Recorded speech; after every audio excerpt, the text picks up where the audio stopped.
Russia സംഘർഷത്തെ ആശങ്കയോടെയാണ് ലോകം നിരീക്ഷിക്കുന്നത്.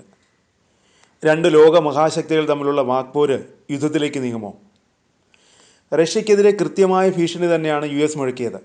യുക്രൈനിൽ വെടിനിർത്തൽ വേണം, അതിന് റഷ്യ സമ്മതിക്കണം. ൻ്റെ ആവശ്യം കൃത്യവും വ്യക്തവുമാണ്. ഇല്ലെങ്കിലോ പുതിയ ഉപരോധങ്ങൾ നേരിടേണ്ടി വരും. അതും കനത്ത നടപടികളാവുമെന്നാണ് ട്രംപ് നൽകുന്ന താക്കീത്. റഷ്യയ്ക്ക് 10 ദിവസത്തെ സമയമാണ് വൈറ്റ് ഹൗസ് നൽകിയിരിക്കുന്നത്. റഷ്യയ്ക്ക് നൽകിയിരിക്കുന്ന അന്ത്യശാസനയാണത്. റഷ്യ സമ്മതിക്കുമോ? ഇല്ല, ഒരു സാധ്യതയും അതിനില്ല. ഇതാണ് കാര്യങ്ങൾ കൂടുതൽ സങ്കീർണമാക്കുന്നത്. രൂക്ഷമായ പ്രതികരണമാണ് ട്രംപ് നടത്തിയത്. റഷ്യയുടെ പ്രവൃത്തികൾ അറപ്പുളവാക്കുന്നുവെന്നാണ് ട്രംപ് തുറന്നടിച്ചത്. ട്രൂത്ത് സോഷ്യലിലെ ഒരു പോസ്റ്റിൽ മുൻകരുതൽ എന്ന നിലയിലാണ് ട്രംപ് അന്തർവാഹിനി വിന്യാസത്തെ വിശദീകരിച്ചത്. വാക്കുകൾക്ക് പ്രാധാന്യമുണ്ട്, ട്രംപ് എഴുതി. അശ്രദ്ധമായ പ്രസ്താവനകൾ അപ്രതീക്ഷിത പ്രത്യാഘാതങ്ങൾക്കിടയാക്കുമെന്ന മുന്നറിയിപ്പ് നൽകി.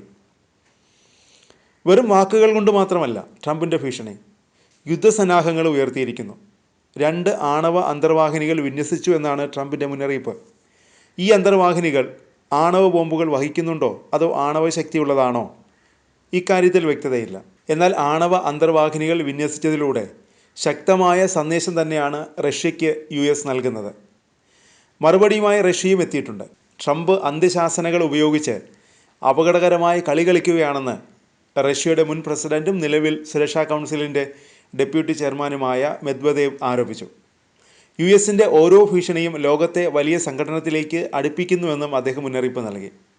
അതേസമയം ട്രംപിൻ്റെ ദൂതൻ സ്റ്റീവ് വിറ്റ്കോഫ് റഷ്യയിലേക്ക് പോകാനൊരുങ്ങുകയാണ്.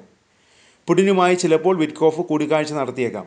ഈ വർദ്ധിച്ചു വരുന്ന പിരിമുറുക്കങ്ങൾ അവസാനിപ്പിക്കാൻ വിറ്റ്കോഫിന് കഴിയുമോ എന്നറിയില്ല. അടുത്ത ആഴ്ച സമയപരിധി അവസാനിക്കും. പിന്നെ എന്താവും സംഭവിക്കുക?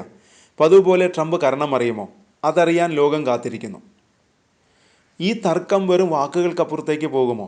റഷ്യയ്ക്ക് മാത്രമല്ല, ഇന്ത്യ, ചൈന തുടങ്ങിയ വ്യാപാര പങ്കാളികൾക്കും ഉപരോധങ്ങൾ ഏർപ്പെടുത്താനുള്ള സാധ്യതയുണ്ട്. അപകട സാധ്യതകൾ മുമ്പൊരിക്കലും ഇത്രയും ഉയർന്നിട്ടില്ലെന്നാണ് നിരീക്ഷകരുടെ വിലയിരുത്തൽ. ചുരുക്കത്തിൽ റഷ്യയും പോർമുഖം തുറന്നിരിക്കുന്നു. ലോകത്തിൻ്റെ ഉറക്കം കെടുത്തുന്നതാണ് ഈ സംഭവവികാസങ്ങൾ.